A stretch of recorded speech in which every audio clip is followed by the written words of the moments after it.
thanks to all of you for coming today.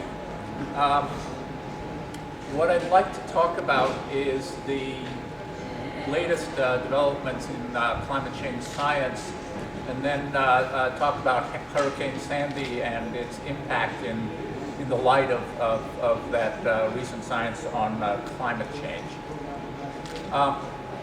Let me start out with some very new data. This was just released by the Global Carbon Project on Monday, and shows the latest trends in greenhouse gas emissions, and I'm sure many of you know this story very well. We continue to have rapid increases in greenhouse gas emissions. In fact, more rapid in the last decade than even in the decade of the 1990s. In fact, we have been on a trend of emissions that is actually higher than the highest of the four scenarios put forward for the forthcoming IPCC report, the AR5. If you look here, you can see the actual data in black, and this is the latest point here in red. We are above the highest scenario, the so-called RCP 8.5, which would lead to a warming of between 4 and 6 degrees Celsius. And in fact, we continue to be above the highest scientific projections for about 20 years. This graph, also from the Global Carbon Project, shows the 4 different generations of scenarios going back to the first studies in 1990 and through the studies for the forthcoming AR5 report. And you can see in each case the actual increases have been close to, or in the last case even above, the highest of the 4 projections. So I think the evidence that in fact global warming is happening, and in fact happening even faster than we had expected, is now very, very strong.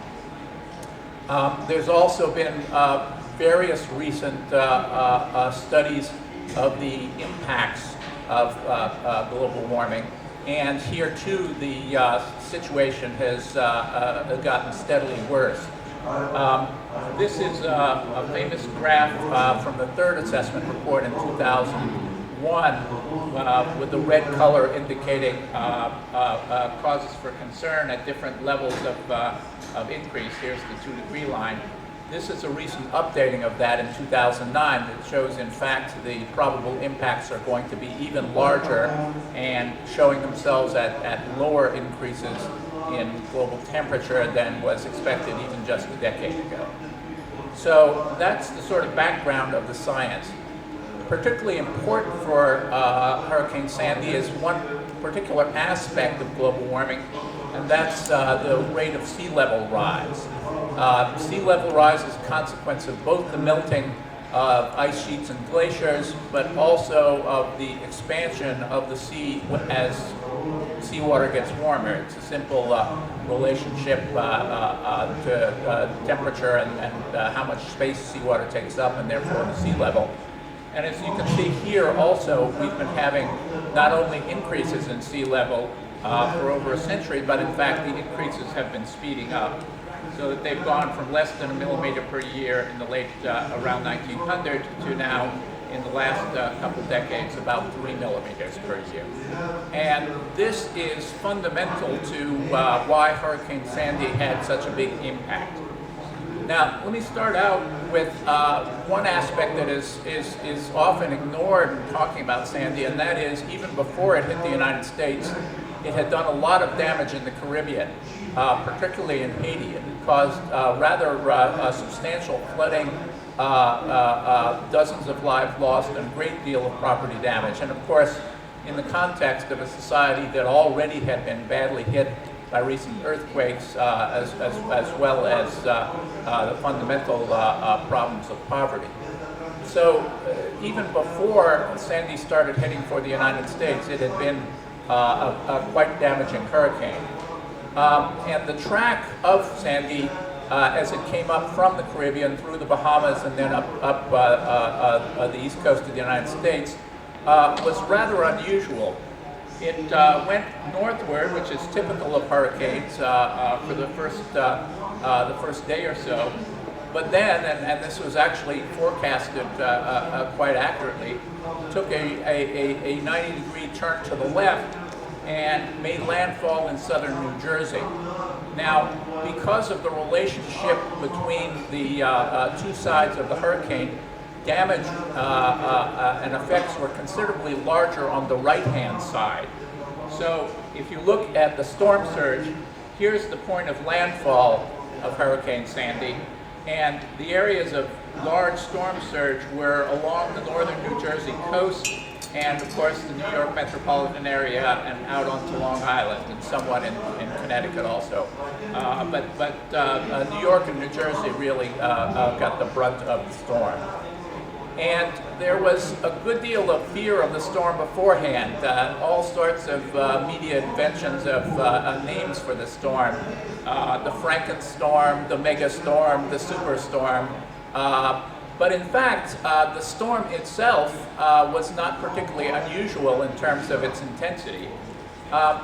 Sandy was a very wide storm. You can see the extent of its width. At one point it extended all the way from the Florida coast to the Arctic Circle and from Bermuda inland all the way to Detroit.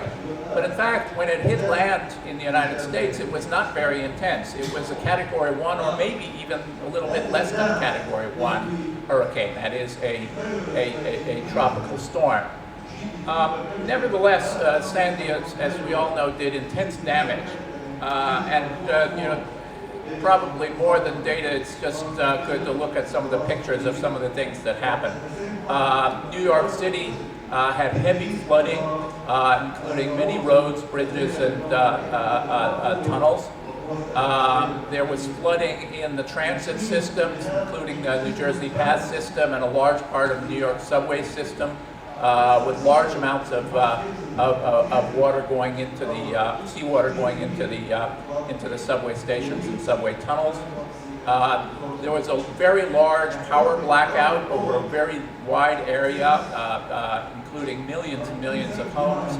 About half of Manhattan Island, including all of the Wall Street and downtown area, was blacked out for a number of days. Along the New Jersey coast, you had heavy damage along many of the areas of the shoreline, with very strong effects on buildings, not just right on the edge of the sea, but inland, often for a mile or more. You had major effects on the shape of the land and the structures along the land. This is a before and after photograph from NOAA of a part of the New Jersey coast. And you can see the docks with all the boats here, and after Sandy, they're all knocked up right against the shore. Major flooding in the inland parts, and quite a bit of change in the actual shape of the barrier islands due to the storm. And finally, there's really major economic effects simply because Sandy closed down economic activity in the New York area for several days. So the fact that the subway system was completely shut down, that people couldn't get to work, meant that you had very large economic losses simply because people couldn't be at their jobs for several days. So those are in brief, some of the major impacts of Sandy. I think the major question going forward is what is going to be the political impact of Sandy in the United States. This shows President Obama on the left and Governor Christie of New Jersey on the right, surveying the damage from the air a few days afterwards. Governor Christie is a conservative Republican, very likely candidate for president in 4 years. And the issue of whether the Republican Party is going to move away from what has been its majority position over the last many years of denying that climate change is even happening, let alone that something ought to be done about it, I think is a very major issue for what happens in the United States with regard to the climate change problem in years to come. So let me thank you all, and I should mention that we have done, the scientists at UCS, about 10 of us, have done a series of blog postings on Hurricane Sandy of all the different sort of aspects of it. The climate science, the impacts, the effects on the energy system, the economic effects, etc. And those are all online at this web address if you'd like to look at it, look into the issue some more. So thank you very much.